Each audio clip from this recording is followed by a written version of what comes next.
Welcome to the show, everyone. Let me get my radio guys going here, and we will be all set up. My name is Paul K. Lemire. This is your city, your voice. It says so up there. And I have a special guest with me today here, Allen McKay from the PTA. Yes. And that's not the teachers thing. This is the Property Taxpayers Alliance, and we're going to be getting into Doge. I got my Doge shirt on. I'm ready, Allen. I'm ready. I'm ready. We're going to be talking about budgeting, and we're going to be talking about departments, and we're going to be talking about amalgamation. We're going to be hitting a lot of areas, and I got a feeling that once we finish this show, what's going to happen is I'm going to say to Allen, we got to make this a regular thing. Every month or 2 months, we got to get together and talk more about it, because that's what the show's all about. It's about us taxpayers getting ripped off, and we want to make sure we don't. That's why there's got to be a Doge. And we have Gary Wilkins, my buddy out there in the streets, the president of Doge. And he's a great guy. I haven't met Gary, but you will. Don't worry. Good. He's always out there watching and looking for ways to save us money in this city. And, of course, we do the budgets and everything else, Allen. So, yeah, we're into it, and I know you are. We're going to get to the Property Taxpayers Alliance in a second. What do you want to start with? Oh, well, let's talk a little bit about the PTA and what we do with the PTA. Okay, let's do the PTA, but we got to get to my sponsors first. So let's talk about them, and then we're going to get right back to Allen here and do the PTA. Oh, I can't wait. This is going to be a good show. Everybody, do not turn off the video. You got to watch. Okay, my sponsors: Wild Bill's Auto Repair and Body Shop, a Pete's Pizza on Victoria Avenue, Hamel Machine Company, and the Niagara Parks Commission. And, we're getting to the end of the summer here. The exhibition's starting when? Did it start already? Ending. Yeah, I think it's ending very soon. Okay, yeah. So, your kids are going to want to go to the exhibition. They're going to want to have some candy, popcorn, or whatever the heck they do there. Well, guess what? You don't want to break down on the way there. You want to be proactive. Take your car to Wild Bill's Auto Repair and Body Shop. Have Ken Hunter look at your car. He's going to run your car through all the tests, make sure your brakes are right, make sure your air conditioning's working. You do not want to break down on the side of the road with your kids and your wife in the car. Believe me, you want a headache? That's how you get it. Wild Bill's Auto Repair and Body Shop, full body shop, Oakwood Drive, next to the Kia dealership. WildBillsAuto.ca is where you go to see what they have to offer, make appointments. Be proactive. Tell them Paul from Your City, Your Voice sent you. And while you're at Wild Bill's Auto Repair and Body Shop, WildBillsAuto.ca is the website. Go to our video, subscribe, hit that subscribe button. Make sure that you get notifications when I drop another video, like today with Allen McKay. It's going to be on by about 3 o'clock for those of you listening in the radio and your video guys. We're on Rumble, X, we're on Truth Social every day. Subscribe, hit the thumbs up, hit the thumbs down, leave comments. We talk about them on the show. Don't forget to do that. Help it out. Let's get out. Well, we got to get the word out. Let's get the word out, folks. Come on. Let's get on board. The more to this party, the merrier. That's what I say. Right. Okay, Allen, taxpayers here, but the Property Taxpayers Alliance, the PTA I call it. What's it all about? Well, we're a group of people that are concerned about the rising rates of municipal taxes, property taxes that are coming across. We're a group that's we span across the province, and we represent taxpayers. And who's out there protecting the taxpayers right now, Paul? Not too many people. Nobody. And so what we're finding, and the more concerning and an alarming rate, is that, especially since this last term of council's come in, is the number of people falling into arrears, not able to pay their property taxes. And it's getting higher and higher. I think in St. Catharines, it's been about a 30% increase. Niagara Falls just released the number a couple of weeks ago. It's like $34 million in arrears. That's right. And this is people. These are people that are unable, who've lived in their homes for years, unable to pay their property taxes. And it's sad. It's terrible. It's a funny thing. There's a perception in Niagara Falls that it's all the big hotels that are in arrears and that kind of thing. But I remember maybe in 2018, 19, every time there was a city council meeting, they would have one part of it that would talk about arrears. Who's in arrears? How much is in arrears? Mm-hmm. And you would get that report. You don't get it anymore. They've hidden it now. You got to really look for it if you want to see it. But when I looked at that, I was shocked. And the reason was, it wasn't the hotel owners and the tourist guys who were behind. it was the homeowners who That's went right. in arrears. Yep. Now, sometimes it was because, some people pay quarterly. So at the end of a quarter, all this money comes in all of a sudden. So month by month. But it was the homeowners. And it's even worse now, Alan. It is. It's way worse. We're seeing these massive increases over the last, at least this term of council. And so the Property Taxpayer Association have identified this. And the issue isn't just in Niagara. It's across the province. We're seeing the same thing. And so the goal of the association or the alliance is to come together and hopefully lobby the Ministry of Municipal and Housing Affairs, Rob Flack, to put in some guardrails regarding the amount that homeowners can be charged for property taxes and keeping it in line with inflation and no more than inflation versus what's happening now where we see increases coming in at 2, 3, sometimes 4 times the rate of inflation. People just can't afford that right now. They're struggling. In Niagara Falls alone, over the last 4 years, they've had a 25% increase. And people forget this too. And this is a point that my buddy Chris Regas, I don't know if you know Chris or not. No, I don't know. A great guy. That's a point he makes. Like if they say 4% in year one and 5% in year two, well, that 5% is on top of the 4% already. So it's like compounded, like compound interest. So when the city says we've raised them an average of 3% over the last 4 years, it's probably more like 4 or 5%. You got to compound that. That's correct. Yeah. And so we've seen this issue over and over again. And so what the solution is, one, to ask the municipal government or ask the provincial government to step in and put in some guardrails, put in some legislation to say that, no, you can't charge. And when you talk to municipal politicians, they'll tell you that, no, we have a revenue issue. We don't have enough revenue coming in. They don't have a revenue issue. They have a spending issue, especially here in Niagara. It's a spending problem. They love to spend money. They're finding all these new programs in St. Catharines. 25% of the programs are discretionary in nature. Let's slow down on the discretionary programs, do what we do well, offer the mandatory programs, and get back on track. Let's do what we do right and support the citizens of, Niagara or any municipality for that matter. Yeah, and how far does the PTA extend? Like right across the province of Ontario. Okay, so you're all Ontario. Yes, we are. Oh, that's fantastic. Yeah. That's fantastic. And I never heard of your group before, but when I did, this is the kind of group that I want to keep an eye on because they do monitor this stuff. And you're absolutely right. And I've said this for years, especially in Niagara Falls, we do not have a revenue problem. We have a spending problem.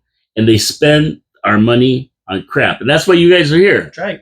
There's got to be some kind of a watchdog or something. And we're going to get into the different things that I talk about all the time. But I wanted Alan to bring some new things to the table here and give his opinions on some of the things that we talk about, because I'm really good with Niagara Falls, but I'm not really good with Grimsby and Pelham and that. I do talk about them, but you're more of a all-encompassing. You watch it all. All of Niagara. And that's where it comes into play, where you can talk about what's going on in Grimsby. Like you just told me today, and I talked about this on my show about the increase for the councillors, 26.3%. Yeah, it's absolutely ridiculous. And this is something we saw throughout the pandemic as well, where municipal councils, despite asking people to kind of change the way that they do business, like we're asking business owners, go ahead, you need to change the way you do business in order to operate your business effectively. And this is going to cost you money. Not only were we not going to do that as a local government, but we're also, what we're going to do is we're going to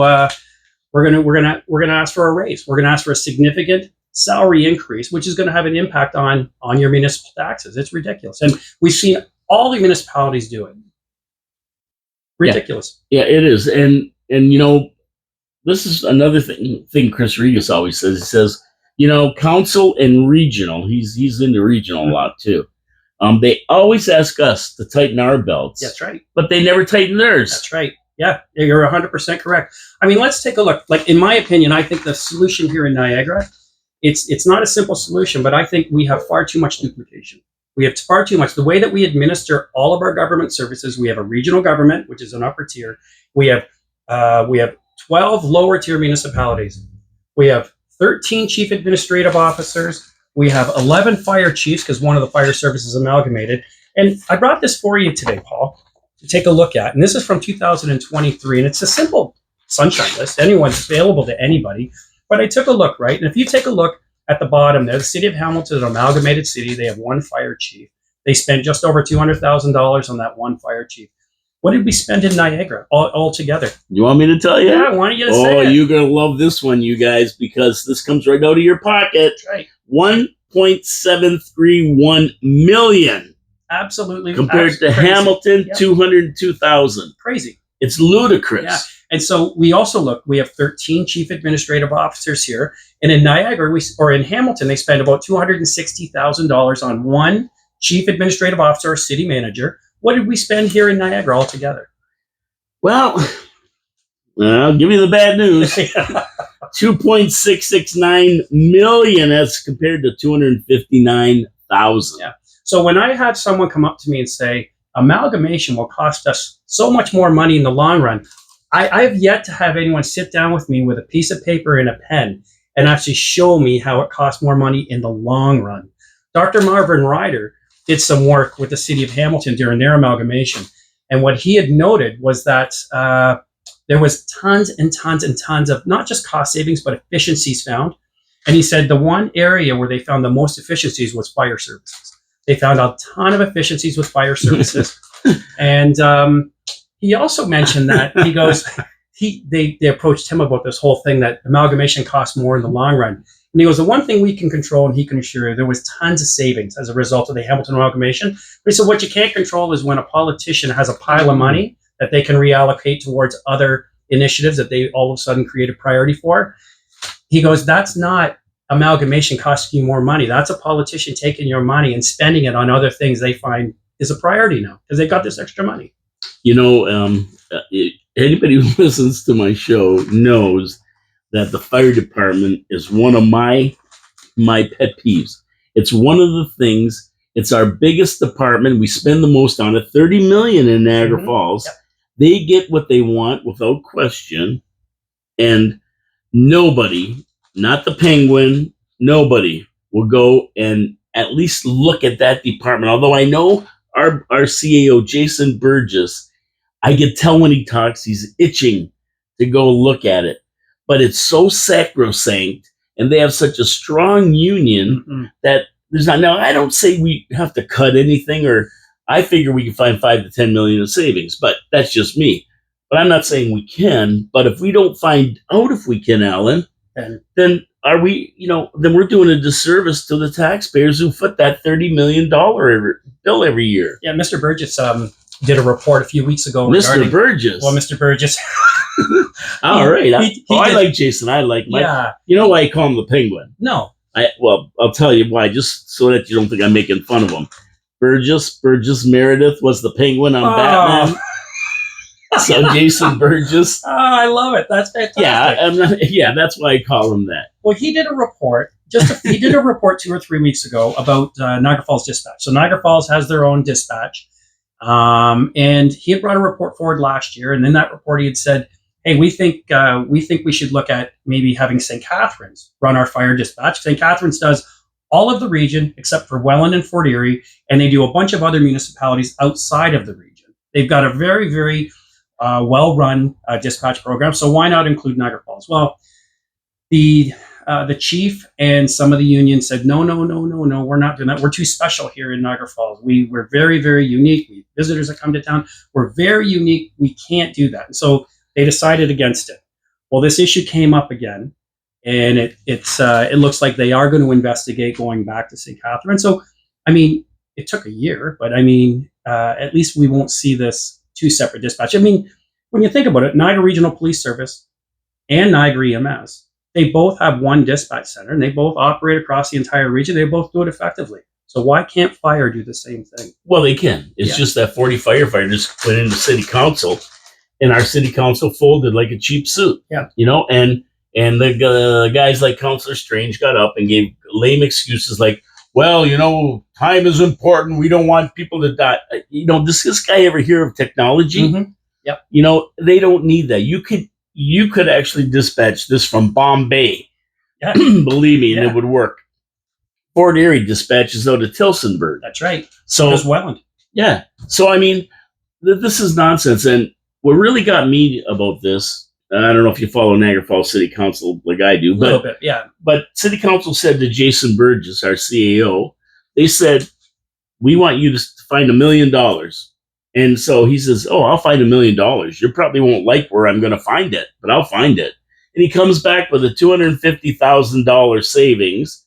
He comes back with not having to put $1.1 million into Gen X 911, and they're putting a couple million into the St. Catharines That's right, dispatch to be able to take into Bruce County into line. And he found it, and they shot him down.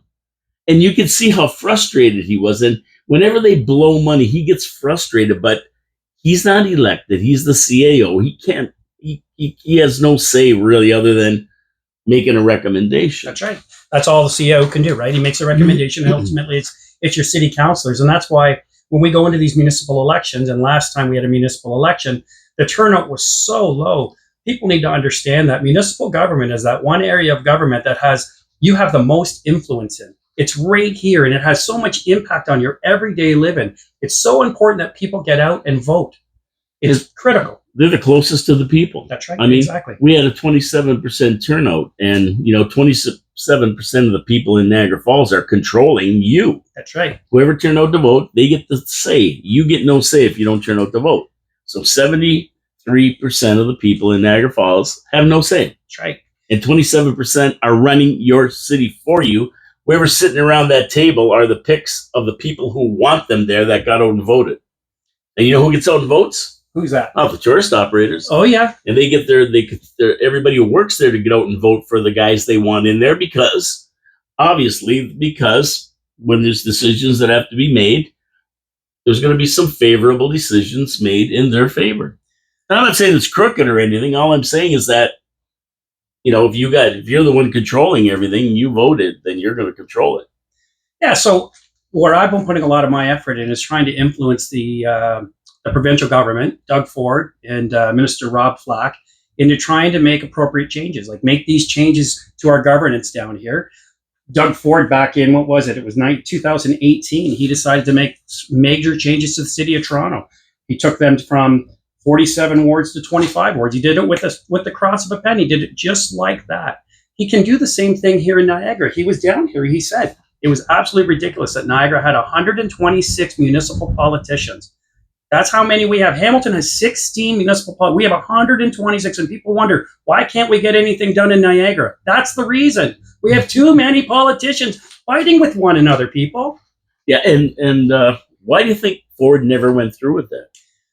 I don't know. I mean, it was a bit of a failed experiment up in Peel where they were trying to create 3 cities. It was Mississauga, Brampton, and I think there was a bit of a failed project there, and I think he might have been scared away. I don't know. But in Niagara, something needs to happen. It's not working. Our mayor, Jim Diodati's identified it. There's other mayors that have acknowledged the fact our governance system is holding us back. We need to make some changes. I'm a believer that one Niagara is the right way to go. And I'll give you another example, Paul. Okay. So in Niagara, we have 12 city councils. We have 1 regional council. Okay, and they cost money. We have to pay these politicians. We have to pay for them to get set up. City of Hamilton has 1 council. Okay, so I want you to take a look at that.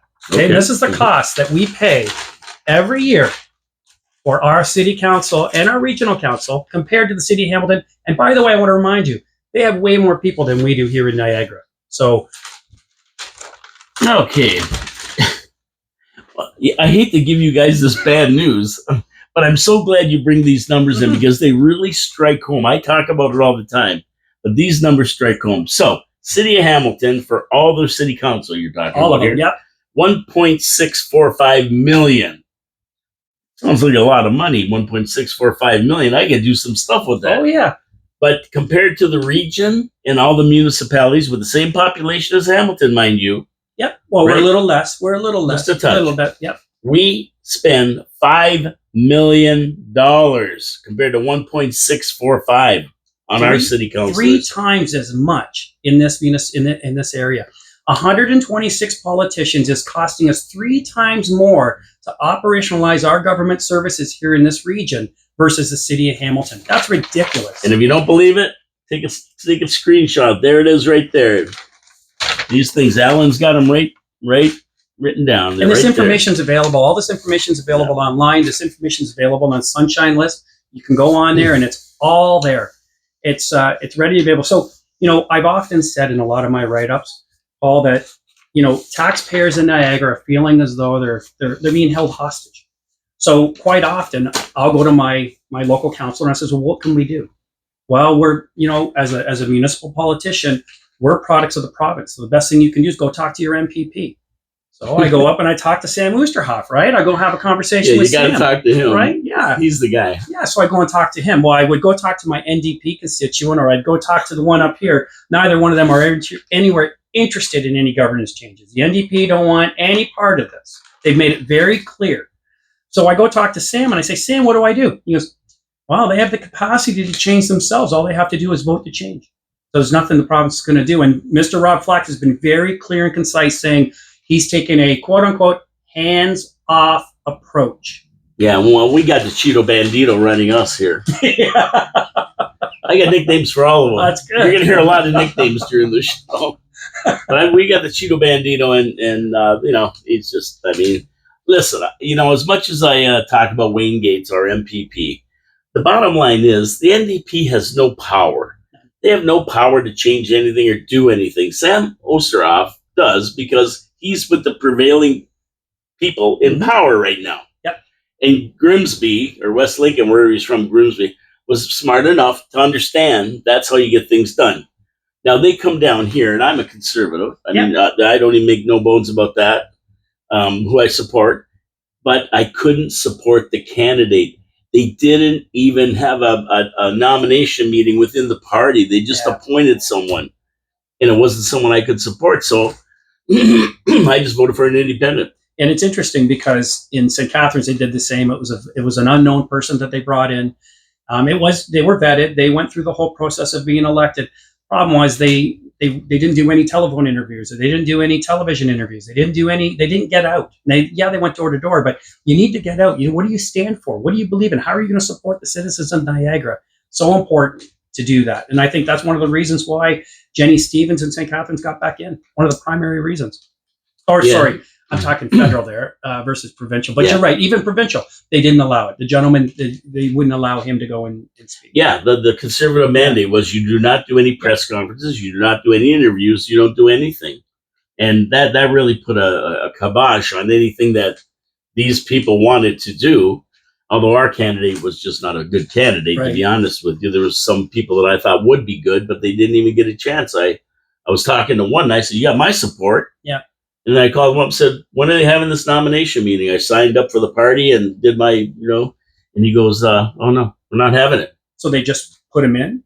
So I said, "Why not?" He goes, "Because they just appointed. They did the Kamala Harris routine. Yeah. You're it. Oh, wow. And there's no nomination, no nothing. And we didn't get the best and the brightest. I'll tell you that right now. Right. So it's sad. But that's the way it goes. But amalgamation is a big thing. And we're going to get back a little bit more about that, I'm sure. Absolutely. But I got to get to my second sponsor. And that's Pete's Pizza on Victoria Avenue. I don't know. Do you like pizza, Alan? Love pizza. Love it. I love pizza. You don't get a body like this, Paul, from not eating a lot of pizza. That's my line. That's my line. And people say, "You look like you like pizza." Yeah. But Pete's Pizza on Victoria Avenue is the pizza I like. And the reason is because it's consistent.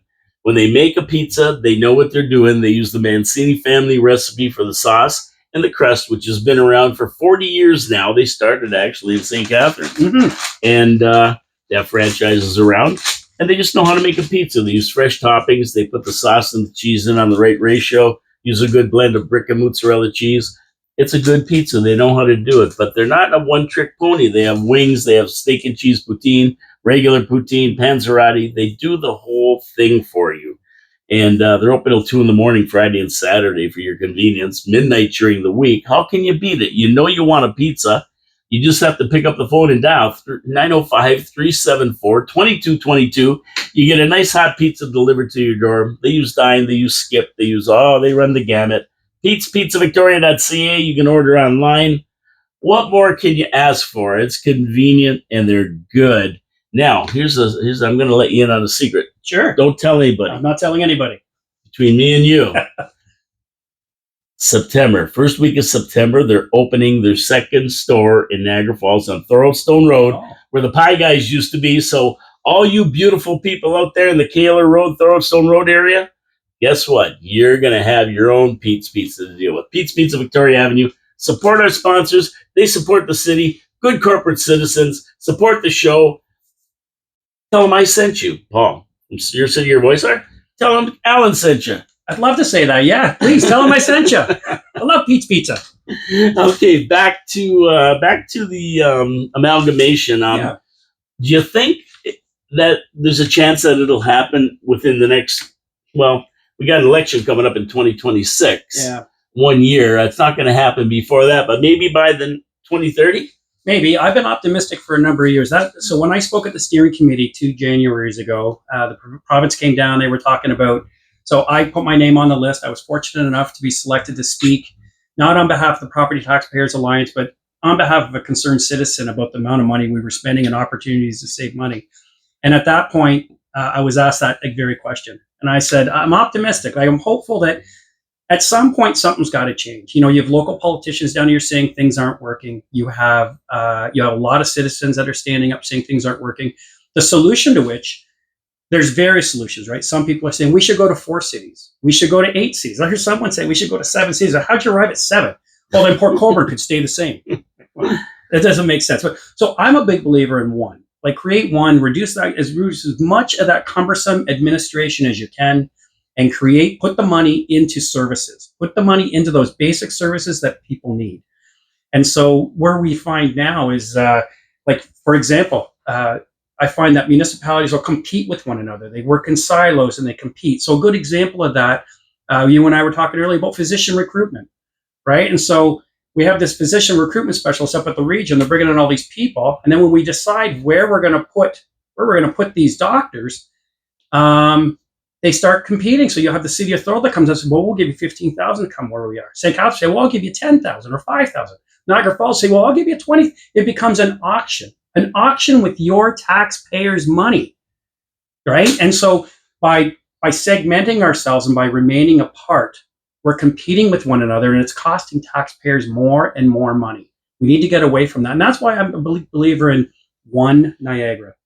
Well, it would make sense. I mean, the Niagara region, not what we know now, the amalgamated Niagara, would look for doctors, and they would dole them out to where they're needed the most. Yeah, exactly. And then you roll the fire department into that, which is the way it should be done. That's right. Yeah, just like Hamilton, right? I mean, Hamilton still has a very, some people would argue, well, if you make one fire department, you lose all your volunteers. No, you won't. Hamilton still has a very, very strong volunteer base. They still have a fantastic firefighting program. They work better in concert with the Hamilton EMS. There's one tiered response. Here we have 11 different tiered responses to different medical emergencies.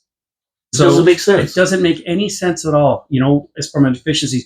Another big one that really drives me crazy is economic development, right? And so we have economic development here, people here, and I keep you going to Grimsby. You have some in Grimsby, you have some in Lincoln, you have some in St. Catharines, and they're all competing with one another. They're bringing business to their city, right? They're doing it, even if it's at odds with what they're competing with one another. Why are we competing? Why aren't we working together to make Niagara better? Move us forward. It's absolutely ridiculous, and things need to change. And you know what's funny, Alan? When I look at that, is that when it came out in 1971, the region, that was the idea. Yeah. We were going to buy services in bulk, which cost less. That's right. Right, that was the thing. Instead of having 13 garbage departments, we have one that does the region, and it costs less. And instead of ordering stuff for one city by city, we order it for 13 cities. That's right. Yeah. And that's where the savings were going to come. Now, somehow, that whole concept got bastardized into what we have now. It never got together. And, I mean, we had a referendum in Niagara Falls on the region. Yeah. And everybody said, get rid of it, 70% or 65%. Yep. But it never happened. That's right. People are tired of the region. And when we see 10% tax increases, and our transit in Niagara Falls, huge. It was costing us $7.5 million a year. We gave them all our buses and everything, and they said it's going to be zero. It's going to be straight across the board. Now it's like double. We're paying double as Niagara Falls residents into transit. It never stayed at a level, an even keel, nothing changing. And Councilor Lori Lococo talks about this, and I talk about it. Everybody talks. These are the kind of things that we're supposed to be getting deals on. That's right. With the region, but we're not, are we? We're not getting anything. No. And it's funny. One of the other disagreements, and I'm sure you talked about this years ago, was the garbage debate, right? And so Mayor Diodati was threatening to take the region to court. Now it's over garbage, over the whole garbage deal. And I started laughing. I'm going, hold on a second here. If he does take them to court, the citizens of Niagara are going to be on the hook, not just for the plaintiff, but for the defense as well. They're going to be on the hook for all the costs, which is twice as much. It just doesn't make sense to have a two-tiered system of governance. Hey, maybe in some areas it does, but a two-tiered system of governance is a very, very expensive way to operate. And you'll have some politicians that'll say, well, maybe we just need better shared services agreements. Well, okay, maybe we do, but shared services agreements does nothing to address the 126 municipal politicians that are out there. Yeah, we definitely, that's it's right on, it's in black and white That's here. Right. So 1.6 million versus 5 million. It's right there. Doesn't make any sense at all. It doesn't make any sense. And a lot of things, city by city, don't make any sense at all anyway. I mean, I think Niagara Falls is a bit, I know Jim Diodati says he wants to, but, saying you want to, because people want to hear it, and actually pushing for it big time are two different things. That's right. I agree with you. And I think the city of Niagara Falls kind of has a thing going that nobody else does, and that's $20 million from the casino every year. That's right. And, if you got into a Niagara situation, we'd be giving that up. So he's afraid maybe that we're using that money to do things that maybe we wouldn't have to do otherwise. Although you look around the city and you wouldn't know it, that we get an extra $20 million because we're no better off than any other city in the region. And that $20 million is supposed to cover regional services like police, is it not? It's supposed to cover a portion of that? Well, first of all, the squirrel does a sleight of hand with it. Okay. Because, when the budget comes out, you got expenses. Yes. And you've got revenue. That's right, yeah. And if expenses are higher than revenue, You raise taxes. they say raise taxes. That's right, yes. Yeah. Right? So what they do is underestimate the casino revenue by like $6 million.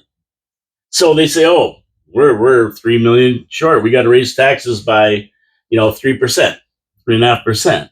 Where if they did the right number, they put the right number on their revenue instead of putting a reduced number, then we wouldn't have a zero. We'd have a zero increase.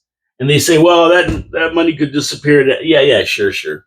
Because of COVID, it disappeared for a year and a half, right? But that doesn't account for the other $200 million they've collected. That's right. But it's not going to disappear unless there's some other crazy thing, hoax, like the government pulled on everybody for 18 months telling us, you're going to die if you don't. COVID? Yeah. And, but, so when you do that, and then we've got another dopey deal that the CAO made, Penguin made with the police. Like their budget's $213 million. We give them 18% of our casino revenue to patrol the casino area. That's a lot of money. That's like $3.6 million. That's a lot of money. It's a lot of police officers. $3.6 million would mean a zero increase if we didn't have to pay for it. And we're already paying with St. Catharines the lion's share of the $213 million we give them. Why are we paying more? It doesn't make sense. And again, this sort of bookkeeping, right? This is what happens. And this, I find what's interesting is when you try and explain to someone, my property taxes went up 4%. Well, how did you arrive at 4%?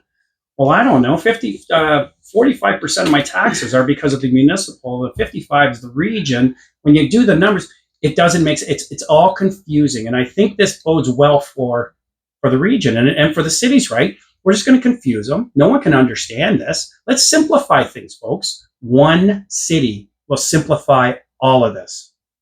It really would. Yeah. You have one revenue stream coming in, taxes and whatever other revenue a city can generate from parking or whatever. And then you have one stream of expenses going out. You give that to us and we can look at it and we can say, what's this? What's this? What's this? Yeah. You were talking earlier about the pandemic. And, one of my biggest concerns was all the different rules for each of the cities as the pandemic. We never had any consistent rules. And we were like probably 12 months into this pandemic when all the cities decided maybe we should get together and talk about our consistency. My wife and I tried to go to a beach out in Port Colborne. No, you can't. You're not a resident here unless you have a special pass. What are you talking about? You can come to St. Catharines. St. Catharines is open to everyone. You just have to pay for parking now, which we never had to pay for prior to the pandemic. But it didn't make any sense. And, these rules, these inconsistencies, I call them silos. And we continue to work within these silos, which is costing taxpayers millions upon millions of dollars more than it needs to. Yeah, it really is. And this has been a topic of discussion for a lot of years now, amalgamation. And I think COVID threw a monkey wrench into the whole plan because they were shutting down most of the province for no reason. It was all a bunch of baloney, and they put a lot of people out of business, and a lot of revenue wasn't coming into the cities. They were closed down, but they were still paying for hydro, electricity, and that. And they didn't have the revenue coming in, and they're still paying their employees. I mean, so yeah, we got taken out, and there was less revenue because businesses were closing down. They couldn't generate any revenue. They were going under. Yeah, that's right. We talk about the housing situation and that $34 million of what do they call that? What do they call that? The housing where they're in arrears. Arrears, yeah, the arrears. Arrears. I'm getting old now. Hey, we all are every day. Arrears, and a lot of that probably, to be honest with you, is a hangover from COVID. And you don't want to, you don't want to say that, you don't want to think that, but I'll tell you, businesses and that are still tight. We've seen 30%, 40% inflation on most goods, and they're still suffering out there. They are. The hypocrisy in all of this was that governments were telling businesses that in order for you to survive, you're going to need to operate differently. You're going to need to change the way that you operate significantly. Yet when we turned it around and when the small group of businesses went in front of regional council and asked them to do the same, they said, no, we're going to continue to operate exactly the way we're going to operate. We're not going to change. We're not going to consider anything else. We're not going to consider operating differently, reducing some of our cumbersome admin. No, we're going to operate the same. There's just a tremendous amount of hypocrisy that's out there. Yeah, there really, really was. And it happened not just in Niagara Falls or the region or the province. It happened across the country because of these goofball mandates that this Tam and Moore and Hergy, who really made me mad because when the province was loosening it up, he was holding it tight at $450,000 a year for this guy. Yep. It really put people behind the eight ball, and we're still seeing it manifest itself today. Even 3 years later, 3-4 years later, it was crazy. And the other thing that that I always say is wants versus needs. Mm-hmm. Cities have to get down to wants versus needs, and you guys at the PTA must definitely see this. Yeah, actually, one of the things that we've been, first and foremost, what we've been asking city governments here in Niagara, at least I put a request out to be more transparent with regards to the number of people falling into arrears. And we've not gotten that information other than St. Catharines and Niagara Falls. But with regards to wants and needs, I had an opportunity to meet with the mayor of St. Catharines a while back, and they said, yeah, we're going to go I've been pushing core service review. Do a core services review. What programs are you mandated to offer, and which ones do you want to offer, and that you're continuing? So he said that it was about 25% of the programs that they had were discretionary programs. And as a result, I read the report, and there was really no cost savings generated as a result of that.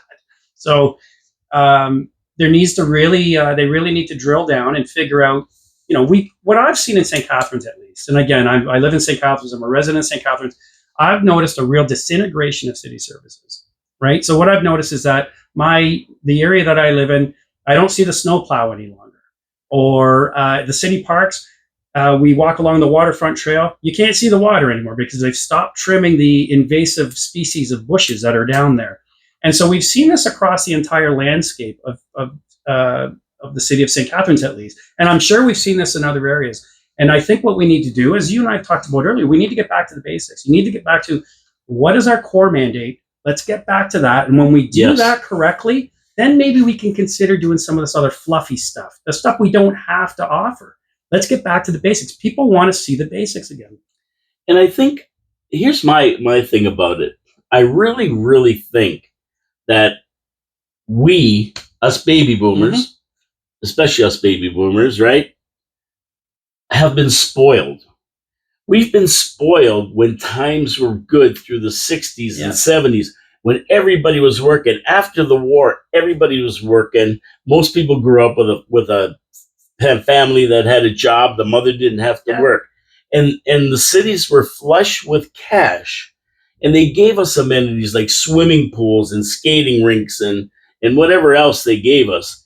And now people have come to expect that. But there's no guarantee. You have no right to have a swimming pool in your neighborhood. That's right.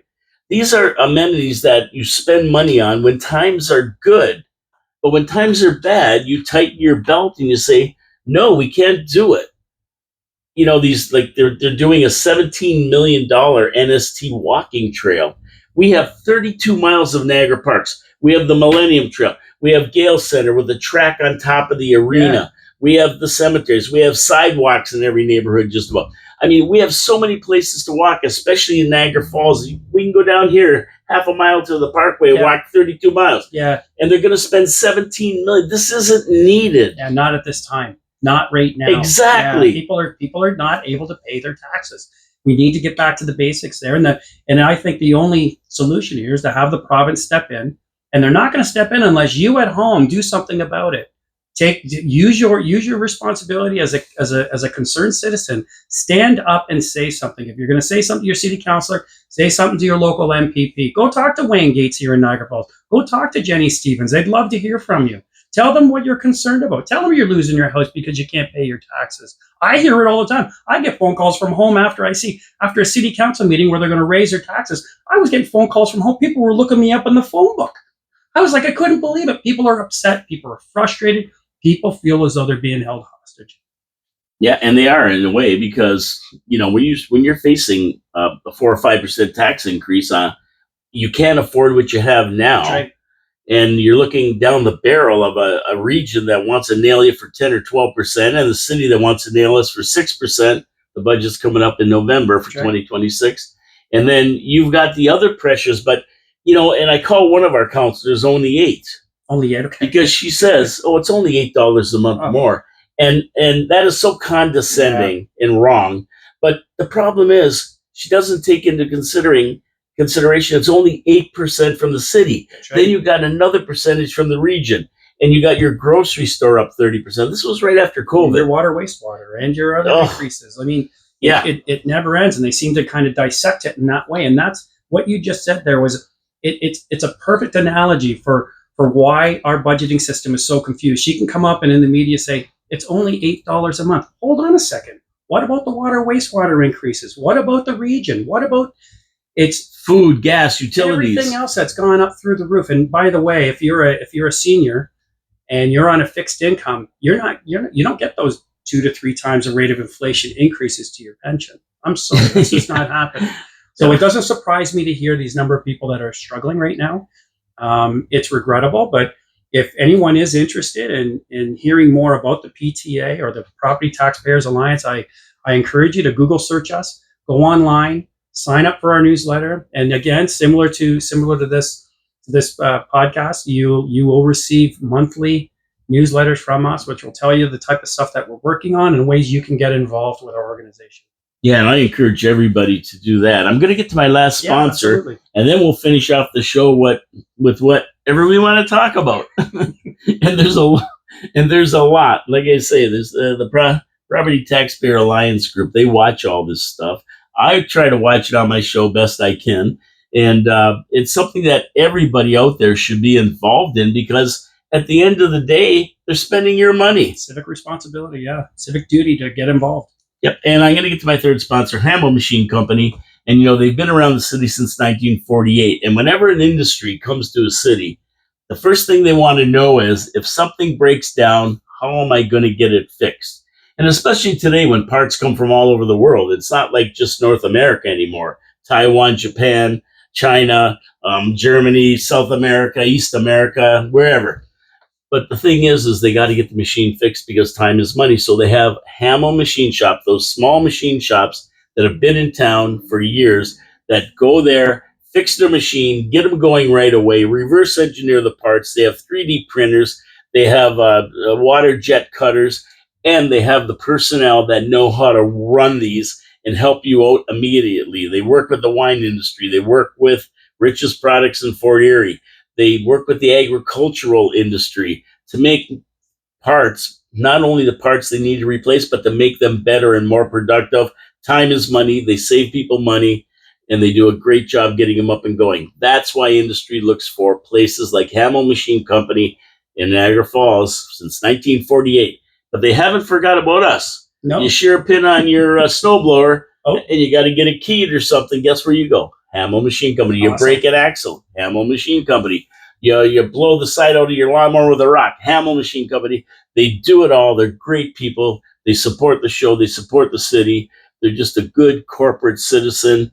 And you can go to hamillmachine.ca to see all the wonderful stuff they do. It'll blow your mind, the projects they're involved with. It's amazing. I kept reading. It was interesting, like reading a book. It was fantastic. Hamill Machine Company. Go see them today. hamillmachine.ca is the website. Thank you for supporting our sponsors. Okay, so let's get back to this this region here, because I think this is a sore spot. And Bob Gale said that he wanted to cap the region increase at 3.5%, and it looks like it was supported. Well, what are we going to do with this now? Well, 3.5% is still above inflation, so I don't necessarily totally agree with this, right? I think there's opportunities up at the region if you want to take a look at reducing cumbersome overhead. I'm sure there's plenty of cumbersome overhead. As someone who worked at the region for 22 years, there is some cumbersome overhead, and I'm pretty sure they can operate a little bit differently to come in under that 3.5% and no more than inflation. That being said, I don't think they're going to do it. I think that it's going to come in higher than 3.5%. I don't like to say that, but I think the police budget is such that I'm not sure what they're going to do with the police budget. No, they're going to $230 million. Right. They want another 13% or something. Yeah. So there's changes that need to be made. And again, I think with the police, we need to get back to our core service. What is our core service that we're offering? I mean, I know Hamilton for a while there, I don't know, they still have their horse brigade where they were riding around on horses. Is that needed, or is that wanted? Is that... I mean, I'm just talking about Hamilton, right? But I don't know. Does Niagara have a horse brigade? We really need to delve deep into these emergency services to find out what do we need and what do we want, and can we afford both? And it's funny you mentioned that, because a lot of people think that, it's just Niagara Falls that are complaining about the fire department and police. No, every municipality in Ontario right now is saying we can't afford our police department. It's their biggest expenditure on their budget. And they've got to find ways to do it. But like I say, the union is so strong and everything else, and they fearmonger that you can't do anything with it. And the police is the second budget that you always got to worry about. Like I say, they're going to $230 million probably this time.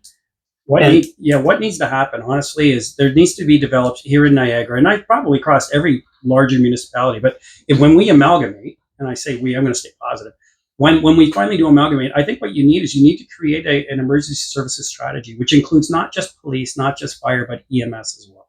And you need to factor all those three emergency services into one and how they're going to work together. How are we going to share our capital costs?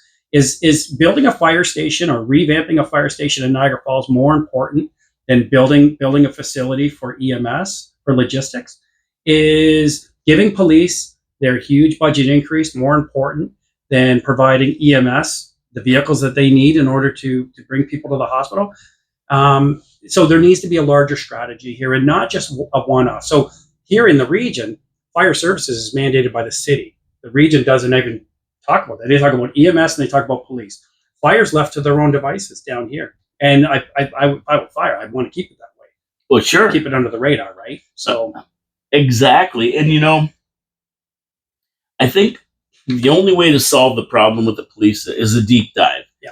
I think you have to find out exactly, like we'll take the fire department. I know everybody says I pick on them, but I don't. I love our firemen. They do a good job. I'm not going into a burning building. I'll tell you that right now. Like, so God bless them. I mean, they do a great job, but that doesn't mean that we can just give them a blank check and give them the keys to the city and whatever you want, right? And we've got to get in there. And like you say, how many calls did you make last year? What percentage were fire calls? What percentage were EMS calls, like medical calls? What percentages were rescues over the gorge? That kind of thing. And then we got to find out what we need to address those calls. I mean, 1% of all calls, something like that, maybe even a little less, were for fires.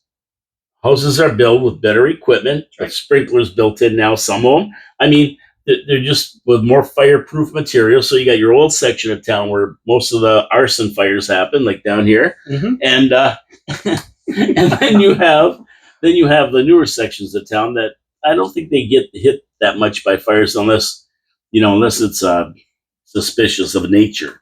But how many of those calls are fire? How many of those calls are medical? Perhaps we need more EMS workers and less actual firefighters who come in at maybe $70,000 a year in pay as opposed to $120,000 plus. We pay them 24-hour shifts, which could be brought down to 12-hour shifts, which means you don't need kitchens, you don't need all the other stuff that they have, and they work more than 90 days a year, and that's all they work a year. Mm-hmm. Yeah, most of them have other businesses because they have so much time on their hands. I mean, these are the things where you're going to find efficiencies. But if nobody's willing to get in there and take a look, how are we going to know? And me personally, we might need more firefighters. I don't know. We don't know because we've never been able to go in and take a look. We've never been able to go in. So the amalgamation of that service would allow us to go ahead and do that and develop a program that suits Niagara. Maybe we need to build another facility somewhere else. We don't know. We're not able to get in there, right? Because we're not working together. Same with the police. Like you said, we need to do a deep dive in there and find out, okay, what are we offering? What do we need to offer? And what are we offering just because it's a good thing to do?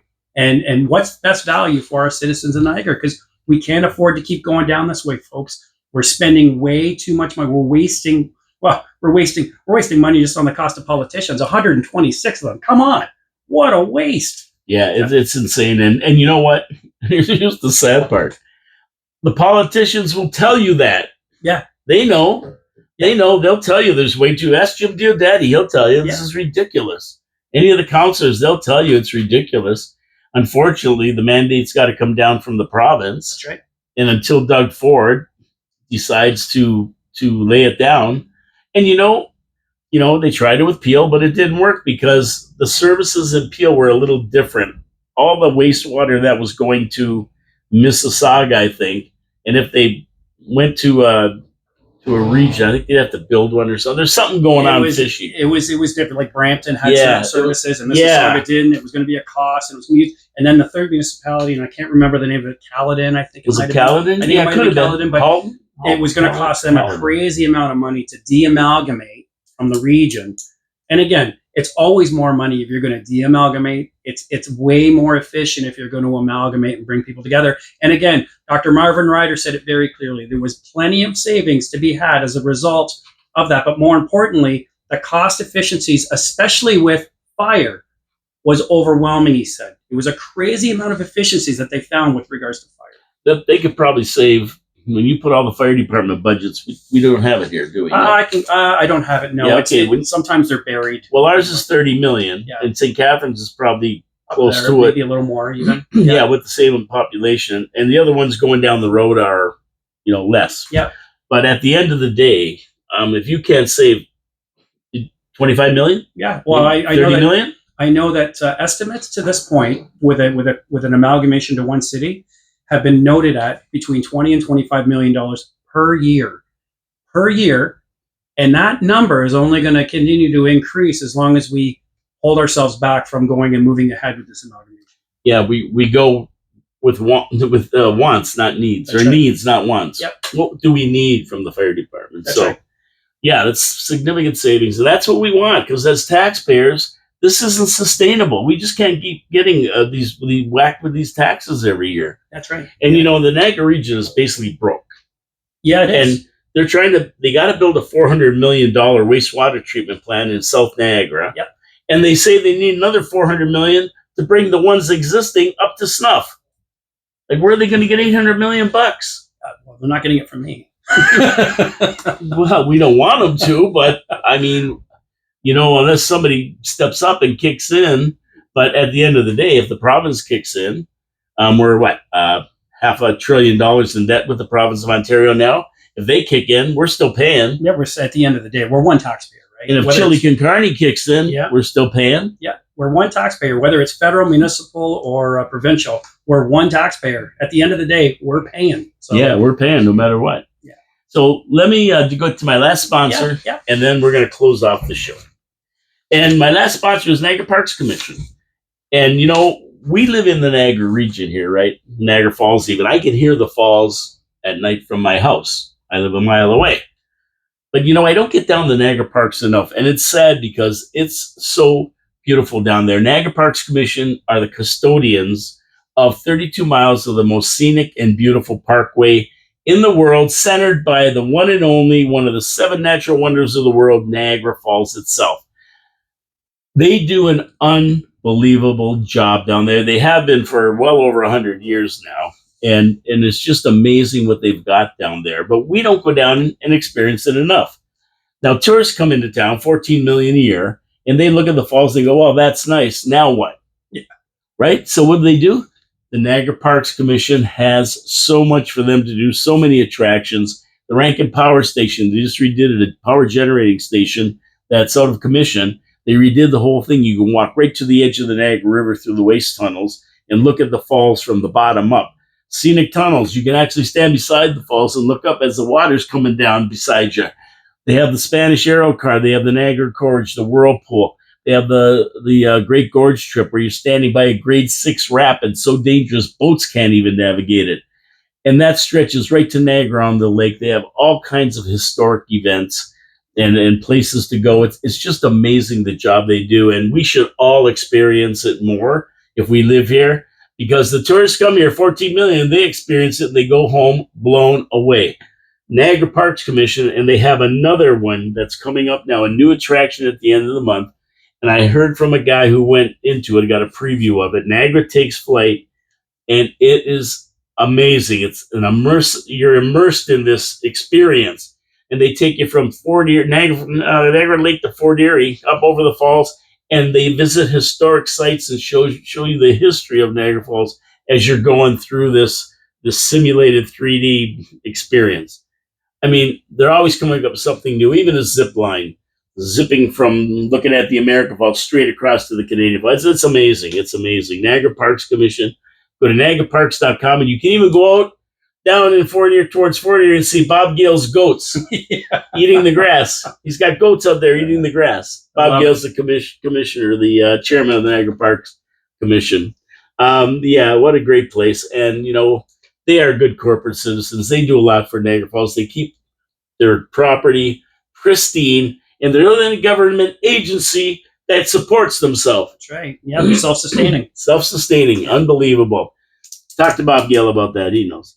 Anyway, support our sponsors. NiagaraParks.com to see their attractions. You can get an attraction pass, parking pass. They got everything there for you.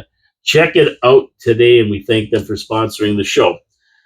Okay, Alan, what do you want us to finish off with here? We've talked about taxes. We've talked about the fire department, the police department. We've talked about wasting money in the city. We've talked about setting up some kind of a Doge, which we really need. Yeah, I think that's the way you're going to get to the bottom of a lot of the needs versus wants, right? And you're going to by setting up a committee such as that, and I think an amalgamation type move would almost force us to do that. Would almost bring it together and say, okay, this is what we're going to do. And as we evolve, as we adjust, as we change, as we become more efficient, we're going to run it through this sort of operational efficiency committee. And you're absolutely right, because if they amalgamated, then they're going to have to go department by department to see exactly what they need. Yep. And how they're going to logistically deal with, fire and ambulance and police and public health, everything else. Public health, community services, Ontario Works, children's services, like all of those programs which we offer to the city, all those basic services.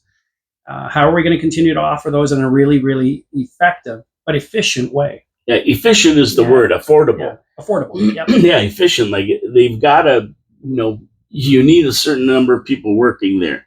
You need a certain number of people administering it. You need a certain number of politicians on the council, and this is where you're going to save a lot of money. That's right. I mean, we have a hospital right now. It's going to be well over 3.6 billion. They're saying when it's finished, 2.3 billion when they started it, and Niagara Falls is into it for about 70 million. Fort Erie is supposed to kick up 5 million. They don't want to. Pelham's supposed to kick up 5 million. They don't want to. Another great example, though. Yeah. Right? Another great example of why we're working in silos, because they make these commitments. Now they're backing out saying, well, we can't afford it. Isn't that what Pelham said? We can't afford it. Yeah, we can't afford it. We don't have it in the bank. We can only afford 90,000 a year for 5 years. Yeah. Or so. Meanwhile, we've made a commitment to this hospital. It's partially built. It's almost like they're playing poker. Okay, who's going to fold first? Who's going to fold first?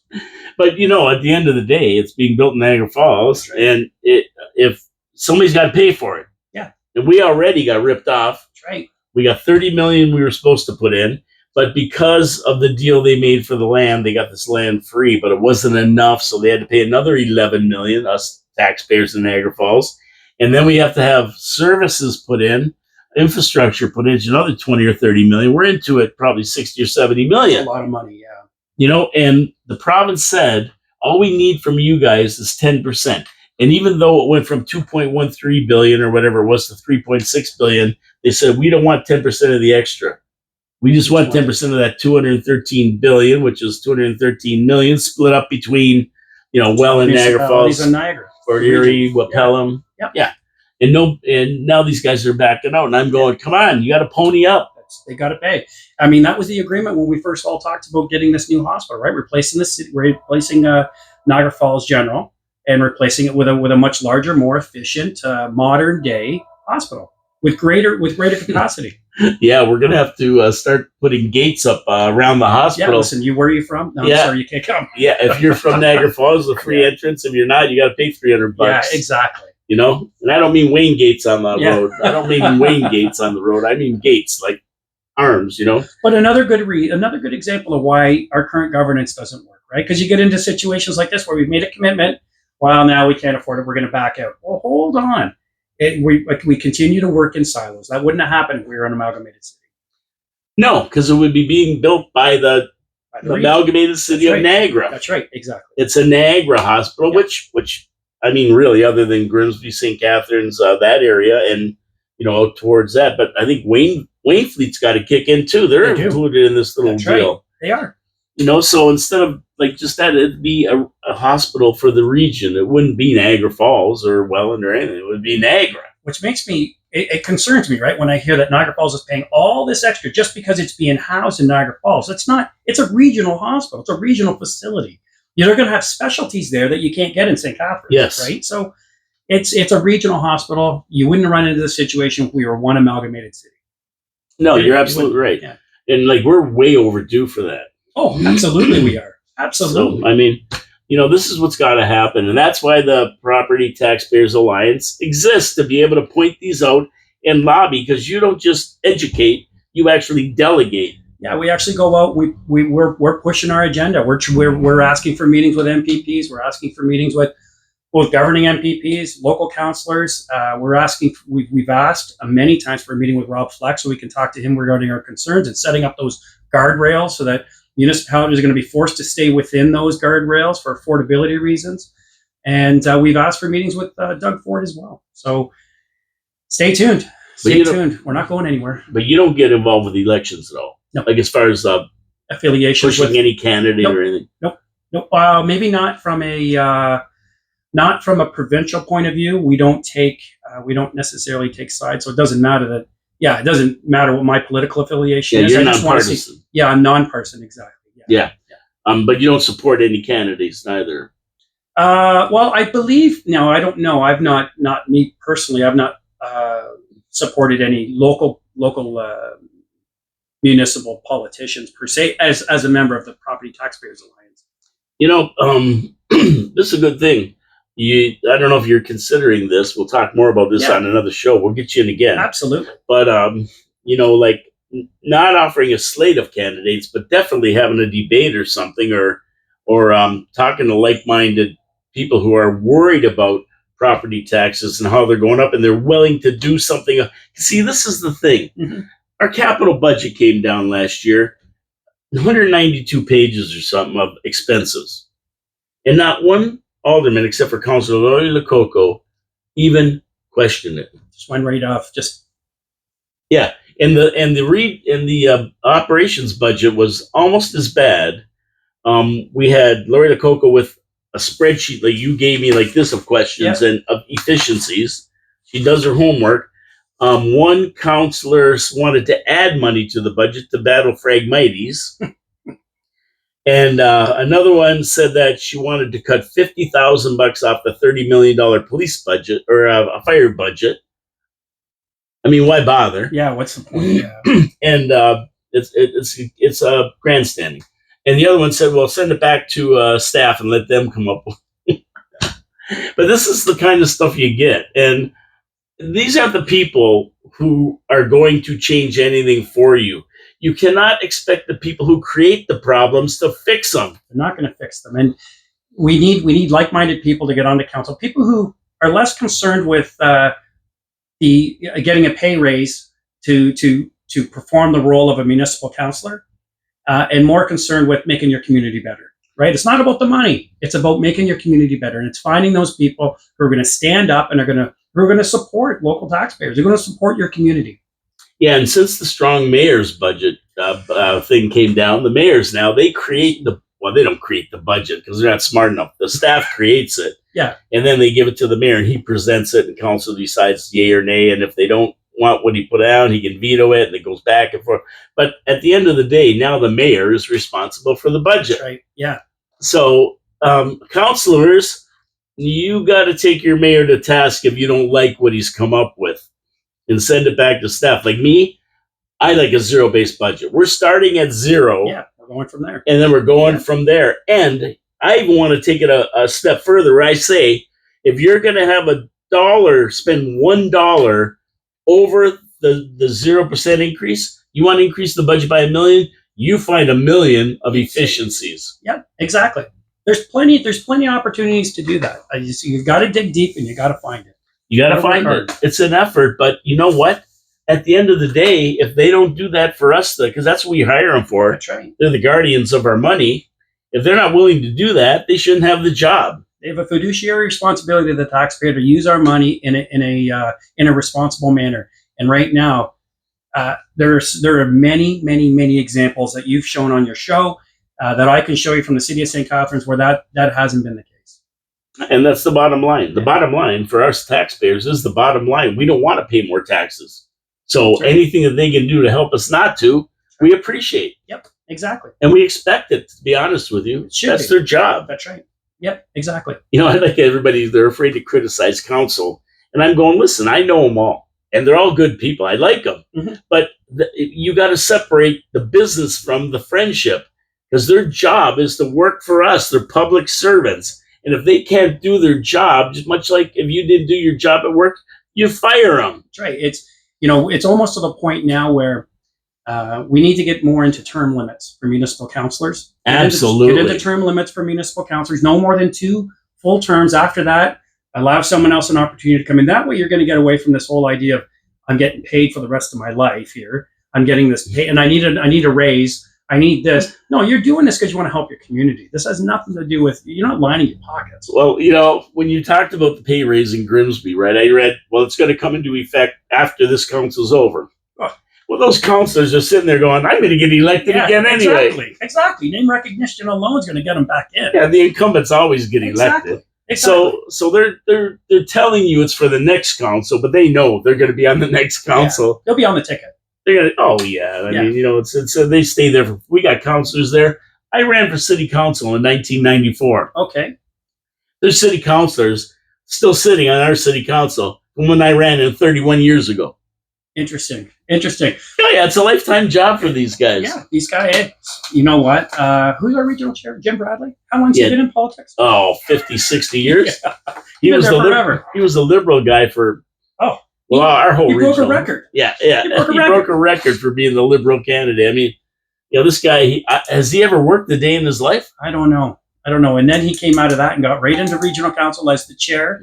And then he didn't even have to go through an election last time. He just basically, you just keep it. Yeah, you just keep it. You have just keep it. Yeah. Anyway, okay, Ellen. Thank you so much for coming in. We'll definitely that was fantastic, and we're going to do this again. Absolutely. As you find out more stuff, get a hold of me. We'll get you all back on. I'm sure everybody out there was very interested in all this stuff, and I try to talk about it along with other stuff as much as I can too, because I think it's so important to the people of Niagara Falls and in the region in Ontario, because we're all in it together. That's what they told us. Yeah, but when you're all in it together against them, they don't like that too much. They don't like that. When you're listening to them, they don't want to be in it together. And if you don't, you go up and you blow your truck horn up in Ottawa and they trample you with a horse. See, that's how they operate. Anyway, take care, everybody. Thank you so much for listening in. My name is Paul Calamere. This is Allen McKay from the Property Taxpayers Alliance, coming back another time. Your City, Your Voice. The studio's the 4680q.com in downtown Niagara Falls, Ontario.